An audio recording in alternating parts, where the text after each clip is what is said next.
8 de octubre de 2025. Aeropuerto Internacional de la Ciudad de México. No hay alfombra roja, no hay aplausos, no hay música. Solo cámaras, flashes incómodos y un silencio que pesa más que cualquier pregunta. Verónica Castro aparece empujada en una silla de ruedas. A su lado, un tanque de oxígeno. El cuello rígido, el cuerpo frágil. Cuando se da cuenta de que la están grabando, sonríe con una ironía cansada y suelta una frase que intenta disimularlo todo. Todavía respiro. No es una broma, es una confesión mínima.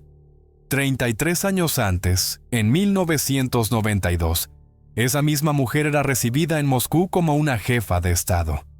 Los ricos también lloran se transmitía en más de 70 países. En la antigua Unión Soviética, más de 200 millones de personas ajustaban su rutina diaria para no perderse un capítulo.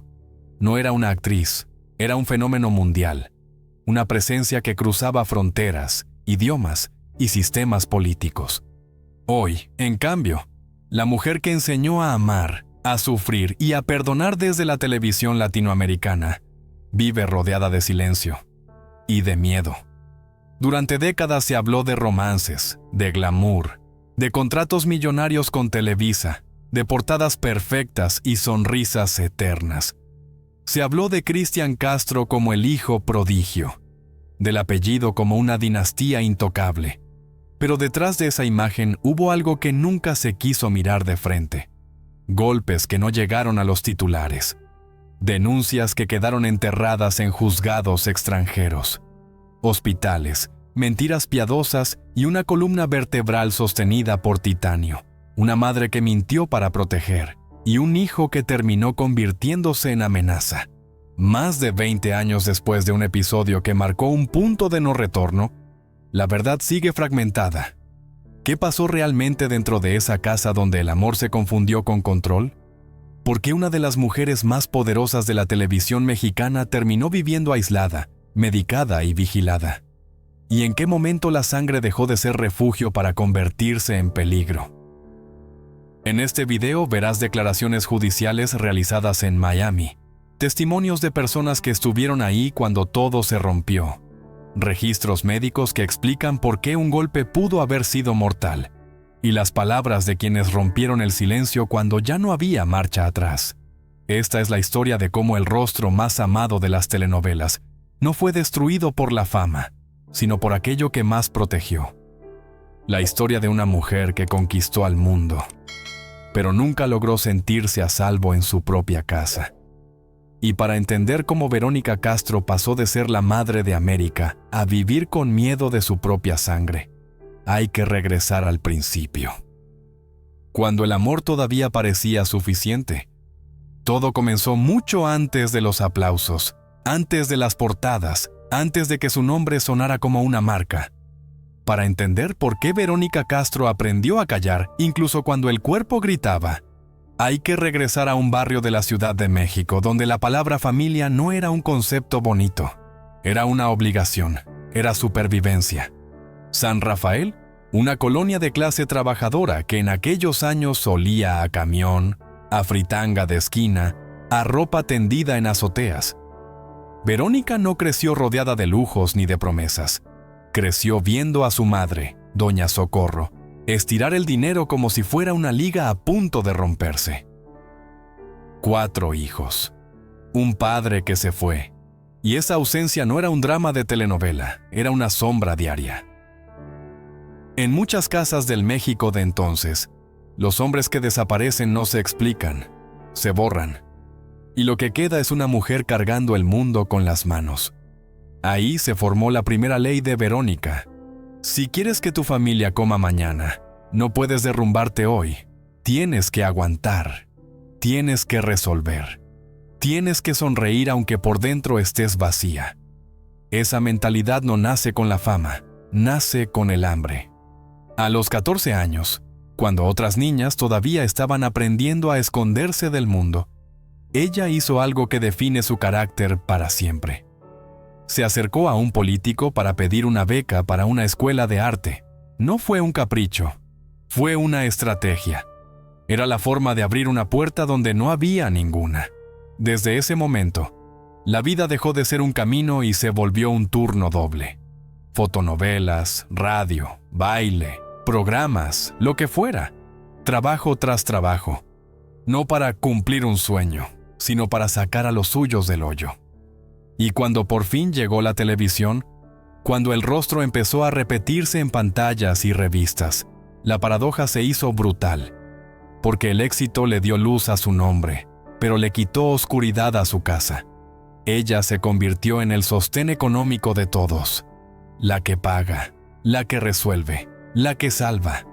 Y eso, aunque suene heroico, también es una condena, porque la gente se acostumbra a que tú seas fuerte, y cuando te cansas, cuando te rompes, nadie entiende por qué. En los años 80, mientras el país la miraba como la reina de un imperio emocional, Verónica vivía a contrarreloj. Los ricos también lloran no solo la volvió famosa, la volvió símbolo, fenómeno internacional. Una mujer que cruzó fronteras sin necesidad de traducción. Pero al mismo tiempo, esa fama la empujó a un tipo de soledad que no se ve en cámara. No estaba sola porque no tuviera gente. Estaba sola porque su vida no tenía pausa, porque su trabajo ocurría cuando el resto dormía. Porque un show nocturno, una grabación, una gira, no te deja espacio para construir algo que te sostenga cuando el mundo se apaga. Y entonces apareció el centro emocional de todo. El hijo. Cristian. No como personaje público todavía, sino como la promesa íntima que llenaba un hueco antiguo. La ausencia del padre en su propia infancia había dejado una marca, y sin darse cuenta, Verónica hizo lo que hacen muchas mujeres que crecieron sin red. Puso el corazón entero en un solo lugar, como si el amor materno pudiera reemplazar todo lo que faltó, como si esa unión pudiera blindar la historia contra cualquier tragedia. Pero la estructura familiar ya venía torcida. Por su trabajo, la crianza cotidiana recayó muchas veces en doña Socorro. Para Cristian, la abuela era el cuidado diario, la madre era el poder, la figura pública, la que llega cansada pero con regalos, la que ama, pero también impone. Esa división crea un vacío silencioso, porque un niño puede adorar a su madre y resentirla al mismo tiempo. Puede necesitarla y castigarse por necesitarla. Puede sentir que le pertenece y volverse peligroso cuando cree que la está perdiendo. Verónica, por su parte, empezó a pagar la culpa con protección, con silencios, con concesiones, con una forma de amor que no sabe poner límites porque teme que el límite se convierta en abandono. Y en esa raíz, en ese origen, se plantó la semilla más oscura de esta historia. No la fama, no el glamour, no los rumores.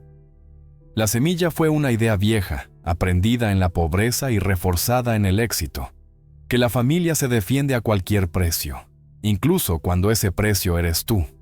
Hay un momento en la vida de Verónica Castro que casi nadie entiende porque no tiene luces, no tiene cámaras y no tiene música de fondo. No ocurre en un set de Televisa ni en un escenario. Ocurre en un cuarto silencioso, con una mujer de 19 años mirando el techo y sintiendo cómo el mundo se le parte en dos sin hacer ruido. En ese México donde el espectáculo era un club cerrado y los hombres importantes decidían quién entraba y quién se quedaba fuera, Verónica era una joven que ya había aprendido a sobrevivir. Venía de una casa sin padre, de una madre que lo cargó todo, de una adolescencia sin margen para la ternura. Y cuando el destino le puso enfrente a Manuel, el loco, Valdés, no se trató solo de atracción. Se trató de algo más profundo y más peligroso. Un hombre famoso, mayor, con una vida hecha, con esposa, con un lugar en la industria. Y una mujer joven que, sin decirlo, todavía buscaba una figura que le faltó desde niña. Lo que empezó como un secreto, terminó convirtiéndose en una prueba. Porque el verdadero escándalo no fue el romance. El verdadero escándalo fue el embarazo. Verónica quedó embarazada de Cristian, y ahí ocurrió la primera gran lección de esta historia. Cuando ella necesitó que ese hombre se hiciera responsable. Él se hizo humo. No con un portazo, con algo peor, con la negación, con el retroceso, con esa manera fría de dejarte sola sin decirte que te está dejando. Y Verónica eligió la ruta más dura. No la del grito, no la de la venganza, no la del espectáculo. Eligió el silencio. Decidió ser madre sola en un país donde eso se pagaba caro. Hay detalles que parecen pequeños, pero son los que te revelan la verdad. Se habla de que tuvo que empeñar su coche para cubrir gastos, de que cada peso era una batalla, de que no había una red de seguridad debajo de ella. Y aún así, en lugar de señalar al hombre que la abandonó, Verónica hizo algo que define su manera de amar para siempre. Se tragó la vergüenza, se tragó la rabia, incluso se disculpó con la esposa de él, como si el pecado fuera únicamente suyo, como si cargar con la culpa fuera la forma de mantener la paz. Guarda esta idea, porque va a regresar más adelante con una crueldad perfecta. Verónica aprende muy joven que proteger a alguien puede significar destruirte a ti misma, y aún así lo haces, porque crees que esa es la manera correcta de querer. Christian nace dentro de ese pacto no firmado, un pacto de silencios, un pacto donde el apellido del padre es un fantasma y el amor se vuelve compensación. Él crece sin una verdad completa. Según los relatos, no sabe quién es su padre hasta alrededor de los 5 años. Y el encuentro real, frente a frente, llega mucho después, ya de adulto, cuando tenía 31. Imagina eso. 31 años cargando una pregunta dentro del cuerpo. 31 años viendo a tu madre convertida en ícono nacional mientras tú intentas entender de dónde vienes. Ese es el secreto original. No es un chisme romántico. Es una herida de identidad. Y las heridas de identidad no se quedan quietas. Se convierten en carácter. Se convierten en hambre de pertenecer. Se convierten en celos, en resentimiento, en necesidad de control. Porque cuando te falta una pieza del origen, a veces intentas reemplazarla con la única persona que nunca se fue, la madre. Y ahí, sin que nadie lo viera, se sembró la semilla de la tragedia. Verónica no solo fue madre, fue escudo, fue filtro, fue pared. Fue quien decidió qué se decía y qué se callaba. Lo hizo al principio para sobrevivir. Lo hizo después para proteger una imagen. Y lo hizo siempre por la misma razón.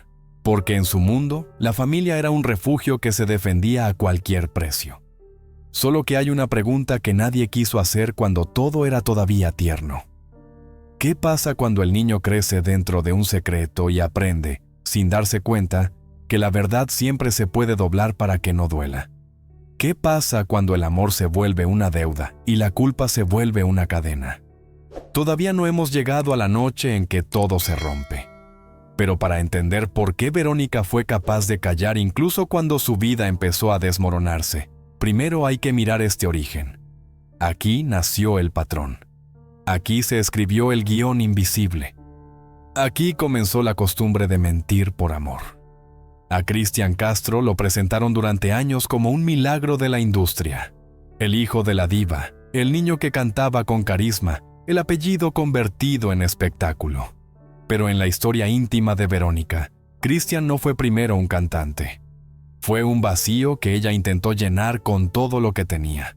Y cuando una madre hace eso, cuando deposita su necesidad emocional en un solo lugar, el amor se vuelve una fuerza peligrosa si nadie pone límites. Porque Christian creció entre dos mundos que nunca terminaron de encajar. En uno estaba Doña Socorro, la abuela que lo cuidaba con presencia diaria, con rutina, con comida caliente, con esa protección que se siente como casa. En el otro estaba Verónica, la madre que amaba, sí, pero que también era distancia, trabajo, horarios imposibles, una figura más grande que la vida. Y entre esos dos polos, el niño aprendió una lección silenciosa que nadie le explicó con palabras, pero que se le quedó metida en la sangre. La atención se gana, la atención se compra, la atención se exige. Verónica lo reconoció después, casi como una herida que todavía arde, que su madre lo consentía demasiado, que lo malcriaba, Y suena simple, como un defecto doméstico, pero en realidad es el inicio de una deformación. Cuando un niño se equivoca y, en lugar de un límite, recibe un regalo, el mundo se le organiza al revés. Cuando el castigo se sustituye por una motocicleta, por un capricho, por una concesión, el mensaje no es amor, es impunidad vestida de cariño. Christian creció sabiendo que la culpa de Verónica era un recurso. Y Verónica, por su parte, creció creyendo que compensar era una forma de proteger. Ella venía de la pobreza, de la ausencia del padre, de la obligación de sostener a los suyos. Para ella, el amor se medía con sacrificio, con trabajo, con dinero puesto sobre la mesa, y esa lógica, aplicada a un hijo que ya cargaba la herida de un origen silencioso, se convirtió en gasolina. Hay frases que, cuando un hijo las dice, deberían encender todas las alarmas. Christian llegó a expresar esa idea de pertenencia, ese «mi mamá es mía», esa sensación de que estaban unidos como si fueran uno solo. No se dice así en público, sino se siente así por dentro. Y cuando se siente así, lo que viene después suele ser celos, control, reclamo, rabia, porque la madre ya no es una persona, es un territorio, y un territorio se defiende, se invade, se castiga. Verónica, sin darse cuenta, empezó a vivir dentro de ese círculo. Cada intento de poner distancia se interpretaba como traición. Cada pareja, cada proyecto, cada decisión personal podía convertirse en amenaza. Y entonces aparece la parte más difícil de aceptar. Que el primer escenario de violencia no suele ser el golpe, es el clima, el grito, la intimidación, la manipulación, la sensación de que tienes que caminar con cuidado dentro de tu propia casa para no provocar una tormenta. Cuando Christian se hace adulto, la historia no se vuelve más tranquila, se vuelve más visible. Su vida sentimental, sus rupturas, su temperamento. Todo empieza a aparecer en titulares, pero lo importante no está en el escándalo, está en el patrón. El matrimonio con Gabriela Bo, entre 2003 y 2004, fue presentado como un capítulo breve, casi anecdótico, pero en esta reconstrucción se siente como una señal. Una relación intensa, turbulenta, que deja la impresión de que el conflicto ya no era solo privado, que el carácter ya había cruzado una línea. Y aquí hay algo que duele por lo reconocible. Muchas madres creen que defender al hijo es siempre lo correcto, incluso cuando el hijo se está convirtiendo en alguien difícil de reconocer. Verónica, en más de una ocasión, quedó situada en esa posición imposible, la de tapar para evitar un escándalo, la de suavizar para que no se caiga la imagen, la de intervenir para que no haya consecuencias. Y cada vez que lo haces, el hijo aprende que no hay límite real, que al final, mamá siempre va a proteger. Pero un hijo que crece sin límites no crece libre, crece hambriento. Hambriento de control, hambriento de confirmación, hambriento de una madre que no puede ser solo madre porque también es mito. Y esa mezcla, mito y culpa, amor y silencio, es lo que convierte a un hijo prodigio en un riesgo latente. Todavía no hemos llegado al juicio. Todavía no hemos llegado al momento en que la palabra violencia aparece en documentos y deja de ser rumor. Pero si quieres entender por qué, cuando todo explotó, Verónica eligió callar en vez de señalar. Primero tienes que ver esto. La construcción del príncipe. La creación del intocable. Porque cuando un hijo aprende que su madre lo puede perdonar todo, tarde o temprano pone a prueba hasta dónde llega ese perdón. Y a veces la prueba se cobra con el cuerpo. El quiebre definitivo no llegó con sirenas ni con titulares estridentes. Llegó en silencio, como llegan las cosas que después ya no se pueden deshacer.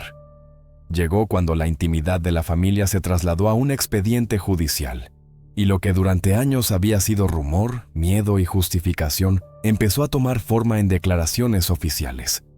A mediados de 2008, lejos de los foros de televisión mexicana, en una corte de Miami, El apellido Castro dejó de ser solo espectáculo. Ahí, en un proceso de divorcio y custodia, Valeria Lieberman, entonces esposa de Christian, pronunció una frase que cambió todo. Bajo juramento, afirmó que su esposo tenía episodios de violencia incontrolable, no solo contra ella, también contra su propia madre. No fue una entrevista, no fue un programa de chismes, fue una declaración legal, un documento que no estaba diseñado para conmover, sino para establecer hechos. Según ese testimonio, Christian había agredido físicamente a Verónica en más de una ocasión. Empujones, jalones, forcejeos. Una relación madre-hijo que había cruzado una frontera que nunca debería cruzarse. Para Verónica, ese momento fue devastador. Porque el silencio que había construido durante años, ese muro que levantó para proteger a su hijo y sostener una imagen pública, se resquebrajó sin que ella pudiera controlarlo. Ya no era ella quien decidía qué se contaba y qué no. Ahora había papeles, fechas, firmas, abogados. La reacción fue inmediata y predecible. El entorno intentó minimizarlo todo. Christian habló públicamente de malentendidos, de jaloneos, de discusiones sacadas de contexto. Palabras suaves para describir algo que, en un juzgado, ya tenía otro peso. Verónica, fiel a su patrón, no confirmó ni desmintió con claridad. Eligió el camino que conocía mejor: callar, proteger, absorber el golpe. Pero el cuerpo no miente. Y en esos mismos años comenzaron a hacerse visibles las consecuencias físicas: hospitales, tratamientos, cirugías. Una columna vertebral cada vez más frágil. El discurso oficial volvió a recurrir a explicaciones cómodas: accidentes, viejas lesiones, un episodio televisivo ocurrido años antes. Cualquier cosa antes de aceptar que la violencia doméstica también puede existir en casas famosas. Personas cercanas relataron que hubo una noche especialmente grave en casa de doña Socorro, la madre de Verónica. Una discusión que escaló. Un forcejeo que terminó con ella en el suelo. Dolor inmediato. Pánico. Traslado médico. Y una vez más, la decisión de mentir. Se habló de un asalto, de un robo, de atacantes desconocidos, versiones cambiantes, inconsistentes, todo con un solo objetivo: evitar que el nombre de su hijo quedara manchado de manera irreversible. El precio fue altísimo. Intervenciones quirúrgicas complejas, titanio sosteniendo la columna, medicación constante, un dolor que dejó de ser episódico para convertirse en permanente. A partir de entonces, Verónica ya no volvió a habitar su cuerpo de la misma forma. Cada movimiento se volvió un riesgo. Cada día, una negociación con el sufrimiento. En entrevistas posteriores, ya sin la energía de antes, dejó escapar frases que hoy se leen de otra manera. Habló de cansancio extremo, de noches sin dormir, de momentos en los que deseaba descansar de todo. No eran declaraciones teatrales, eran confesiones de alguien que había llegado al límite, de una mujer que había soportado demasiado tiempo creyendo que el amor todo lo podía. Mientras tanto, la relación con Christian se volvió una coreografía incómoda. Apariciones públicas controladas, fotos de reconciliación, sonrisas tensas. Nunca un corte definitivo. Porque para Verónica, romper significaba aceptar una verdad insoportable: que el peligro no había venido de afuera, no de la industria, no de los hombres poderosos, sino del vínculo que más había defendido. Este momento marca el punto de no retorno, cuando la justicia entra en escena, aunque sea de forma lateral, y el silencio deja de ser una elección para convertirse en una carga. Cuando la madre entiende que proteger también puede destruir. Y cuando el cuerpo, agotado de mentir, empieza a hablar con dolor. Lo que sigue ya no es una caída súbita. Es un desgaste lento, un encierro progresivo, una vida reducida a resistir. Porque a partir de aquí, la historia deja de tratar sobre fama o escándalo. Empieza a tratar sobre supervivencia. y sobre el precio brutal de amar sin límites. Después de que los tribunales dejaron su rastro en papel y la violencia dejó de ser solo un rumor, la vida de Verónica Castro entró en una fase que casi nadie quiso mirar de frente. No fue una caída espectacular. Fue un desgaste lento, íntimo, casi invisible. Como si el cuerpo hubiera decidido pagar, día tras día, el precio de todos los silencios acumulados. A partir de esos años, su salud empezó a convertirse en un territorio frágil. No solo por la columna dañada, sino por algo más profundo. El dolor crónico se volvió rutina. Analgésicos cada mañana. Tratamientos que apenas ofrecían alivio. Consultas médicas que ya no prometían curación, solo contención. Verónica aprendió a vivir midiendo cada movimiento, calculando cada paso, sabiendo que un mal giro podía dejarla inmovilizada durante días. Pero el verdadero deterioro no fue solo físico, fue emocional. Porque cuando una mujer que ha controlado su imagen durante décadas pierde el control de su propio cuerpo, algo se rompe por dentro. Verónica comenzó a retirarse sin anunciarlo. Canceló proyectos, rechazó ofertas. Desapareció de espacios donde antes reinaba con naturalidad. No por falta de talento, no por olvido del público, sino porque ya no se sentía segura, ni fuerte, ni capaz de sostener el personaje que el mundo esperaba. Las entrevistas que concedió en esos años tenían un tono distinto. Ya no hablaba como la diva intocable, hablaba como alguien cansado. En más de una ocasión dejó escapar frases que helaron a quienes las escucharon. Dijo que vivía con dolor permanente, que había días en los que no encontraba sentido a seguir así, que el sufrimiento era tan constante que, a veces, deseaba simplemente descansar, no morir como espectáculo, descansar como alguien que ya no puede más. Mientras tanto, el vínculo con su hijo siguió existiendo en una zona ambigua. Nunca hubo una ruptura clara, nunca un corte definitivo. Aparecían juntos en momentos muy calculados. Fotografías controladas, reconciliaciones públicas que buscaban transmitir normalidad. Pero quienes estaban cerca sabían que nada era normal, que el miedo seguía ahí, que la vigilancia no era exageración, sino necesidad. Verónica no vivía sola. Siempre había alguien cerca. Siempre había cuidado. Como si la tranquilidad dependiera de no provocar. La mujer que había sido símbolo de fortaleza empezó a vivir protegida como si fuera vulnerable. Y eso tiene un costo psicológico enorme. Porque aceptar protección también es aceptar que ya no puedes defenderte sola, que ya no eres invencible, que el cuerpo te traicionó justo cuando más necesitabas confiar en él. En esos años, Verónica habló también de la culpa, de cómo una madre se pregunta en qué momento falló, de cómo se revisa el pasado una y otra vez buscando el instante exacto donde todo se torció. ¿Fue el exceso de protección? ¿Fue el silencio?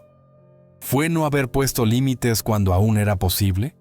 Son preguntas que no tienen respuesta, pero que se repiten como un castigo interno. La industria, por su parte, siguió adelante sin ella. Nuevos rostros, nuevas historias, nuevas estrellas. El mundo del espectáculo no se detiene por nadie. Y Verónica, que durante décadas había sido indispensable, empezó a sentirse prescindible. Esa sensación de ser reemplazable, de haber quedado fuera del ritmo, se sumó al dolor físico y al desgaste emocional.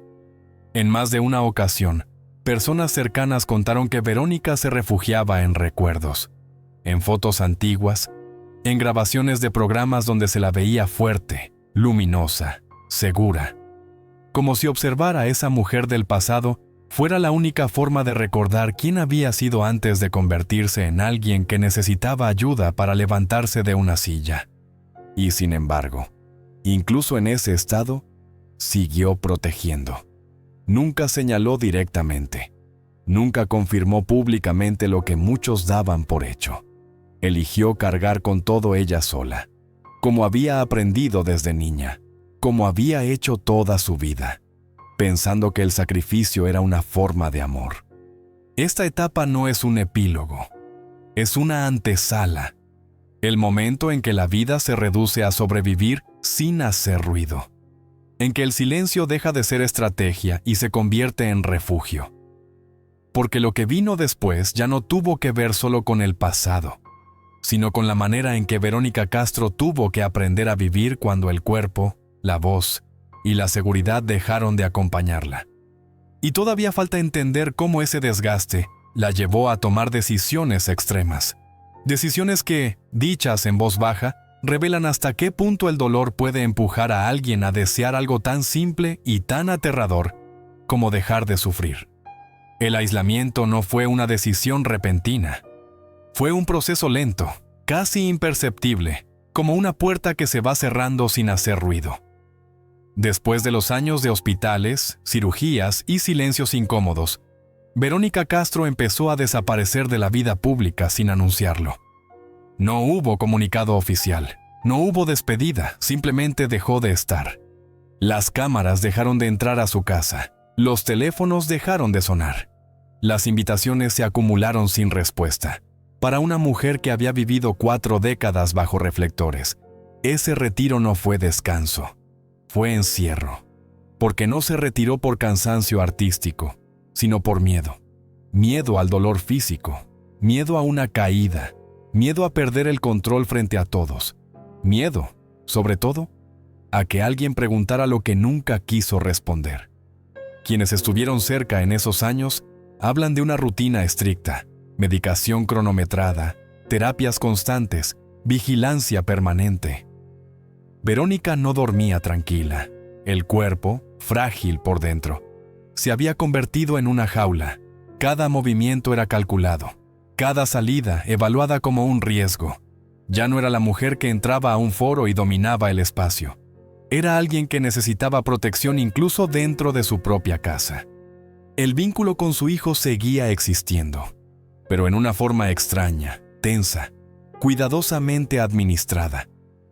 No hubo denuncias nuevas, no hubo reconciliaciones profundas, solo una convivencia medida, como si todos entendieran que cruzar ciertos límites podía desatar algo imposible de contener.